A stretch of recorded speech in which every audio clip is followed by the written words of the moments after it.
วันนี้เป็นวันอะไรพูด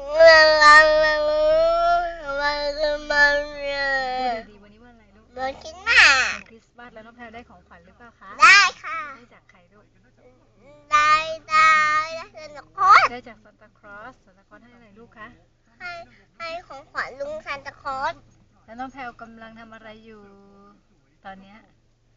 เรากำลังใส่ชุดสีแดงสีแดงเพราะเราเป็นวันคริสต์มาสกัน